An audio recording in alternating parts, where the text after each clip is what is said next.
Hello students, আমার চ্যানেলে তোমাদেরকে স্বাগত। শুরু করছি ক্লাস 12-এর থার্ড সেমিস্টারের রাষ্ট্রবিজ্ঞান ক্লাস। এবং আমাদের এই ক্লাসটি আমরা শুরু করব ক্লাস 12 থার্ড সেমিস্টারের রাষ্ট্রবিজ্ঞানের শেষ অধ্যায়, অর্থাৎ ষষ্ঠ অধ্যায়, ভারতের বৈদেশিক নীতি, পর্ব 1, ঠিক আছে, পার্ট 1 যেটা। তো এখান থেকে আমরা 22টি এমসিকিউ পড়ব। প্রথম থেকে শেষ পর্যন্ত ভিডিওটা দেখবে, একটু স্কিপ করবে না। আর আমার চ্যানেলে যদি নতুন হয়ে থাকো অবশ্যই চ্যানেলটাকে সাবস্ক্রাইব করবে আর পাশে থাকা বেল আইকনে প্রেস করে রাখবে সবার আগে নোটিফিকেশন পাওয়ার জন্য, ঠিক আছে। আমরা কিন্তু ক্লাস 12-এর থার্ড সেমিস্টার রাষ্ট্রবিজ্ঞানে কিন্তু 5টি অধ্যায় পড়ে ফেলেছি। এটি আমাদের শেষ অধ্যায়। তো প্রথম থেকে শেষ পর্যন্ত ভিডিওটা দেখো আর প্রত্যেকটা প্রশ্নকে তোমরা কিন্তু একটু খাতায় লিখে নাও, ঠিক আছে, ভিডিওটা পজ করে বা স্ক্রিনশট করে, ঠিক আছে। তো চলো শুরু করে দিই ক্লাসটি। দেখো প্রথম এমসিকিউ অধ্যায়, প্রথম যে ওই ষষ্ঠ অধ্যায়, ভারতের বৈদেশিক নীতি, পর্ব 1। চলো দেখো, ভারতের পররাষ্ট্রনীতি প্রণয়নের সূত্রপাত ঘটে 1940-এর দশকের মাঝামাঝি সময়। 2 নম্বর প্রশ্ন বলছে আধুনিক ভারতের পররাষ্ট্রনীতির জনক নেহেরু। 3 নম্বর দেখো, ভারতের পররাষ্ট্রনীতি নির্ধারণে গুরুত্বপূর্ণ ভূমিকা নেন প্রধানমন্ত্রী। এই হাইলাইটার দেওয়াগুলো কিন্তু উত্তর, ঠিক আছে। ভারতের পররাষ্ট্রনীতির মূল বৈশিষ্ট্য হল পঞ্চশীল নীতির অনুসরণ। আচ্ছা, 5 দেখো, বিদেশ নীতির প্রধান উদ্দেশ্য হল জাতীয় স্বার্থ রক্ষা। 6 নম্বর প্রশ্ন, ভারতের বিদেশ নীতির তাত্ত্বিক ভিত্তি হল জোট নিরপেক্ষতা। তারপর দেখো, পররাষ্ট্রনীতি রচনায় সবচেয়ে গুরুত্বপূর্ণ বিষয় হল জাতীয় স্বার্থ। 8 নম্বর দেখো কি বলছে, পররাষ্ট্রনীতির একটি অভ্যন্তরীণ নির্ধারক হল ভৌগোলিক অবস্থান। 9 নম্বর দেখো, ভারতের পররাষ্ট্রনীতি সম্পর্কে গণপরিষদে নেহেরু প্রদত্ত ভাষণটি কী নামে পরিচিত? Trustee with destiny. ভারতের পররাষ্ট্রনীতি সম্পর্কে গণপরিষদে নেহেরু প্রদত্ত ভাষণটি কী নামে পরিচিত? Trustee with destiny. আচ্ছা, 10 নম্বর দেখো, কত খ্রিস্টাব্দে নেহেরু গণপরিষদের ট্রাস্টি উইথ ডেস্টিনি ভাষণটি দেন? 1947 খ্রিস্টাব্দের 14ই আগস্ট, ঠিক আছে। তো স্টুডেন্টস, ভিডিওটা কেমন লাগছে অবশ্যই তোমরা একটু কমেন্ট সেকশনে কমেন্ট করে জানাবে।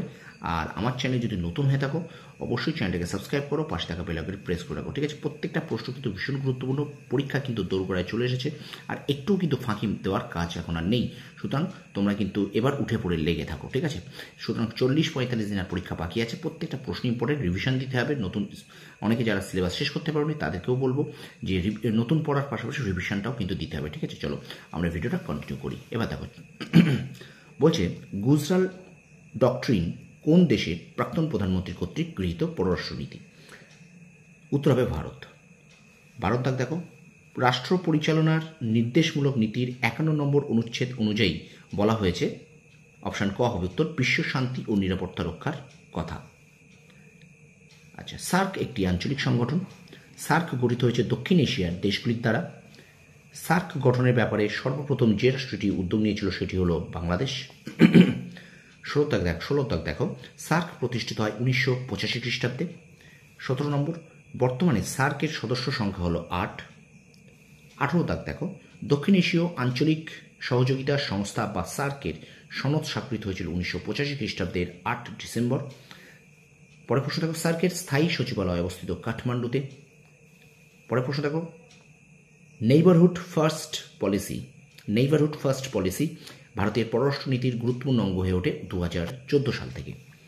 21 নম্বর প্রশ্ন, আমরা কোনো পক্ষ বা সামরিক জোটের অন্তর্ভুক্ত নই, আমরা কেবল একটি পক্ষেরই অন্তর্ভুক্ত এবং তা হলো শান্তির পক্ষ। উক্তিটি করেন জওহরলাল নেহেরু। এবং শেষ প্রশ্ন, আজকের অধ্যায় শেষ প্রশ্নটা, ভারত ও শ্রীলঙ্কার জল সীমান্ত নির্ধারিত হয়েছে পক প্রণালী দ্বারা, ঠিক আছে। তো স্টুডেন্টস, এই 22টা প্রশ্ন তোমরা অবশ্যই খাতায় একটু তুলে নাও। আর খুবই সহজ একটি অধ্যায়, এগুলোকে বারবার একটু পড়তে থাকো।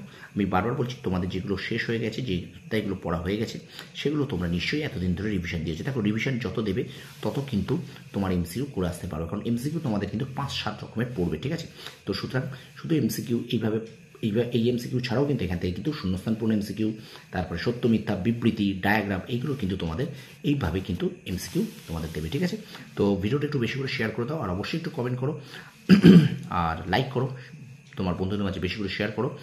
আর আমার চ্যানেল যদি নতুন হয়ে থাকো অবশ্যই চ্যানেলটাকে সাবস্ক্রাইব করো। যারা এখনও সাবস্ক্রাইব করোনি তারা অবশ্যই সাবস্ক্রাইব করে রাখো, কারণ ক্লাস 12-এর থার্ড সেমিস্টারে আমি কিন্তু অনেক ক্লাস তোমাদের সামনে তুলে ধরছি। এরপরে কিন্তু ক্লাস 12-এর ফোর্থ সেমিস্টার আছে, সুতরাং দারুণ ক্লাস তোমাদের জন্য আমি নিয়ে আসবো। আর অবশ্যই তোমাদের বেস্টটুকু দেওয়ার আমি চেষ্টা করছি, ঠিক আছে। তোমরা সফল হও, তোমাদের সাফল্য কামনা করি। ধন্যবাদ।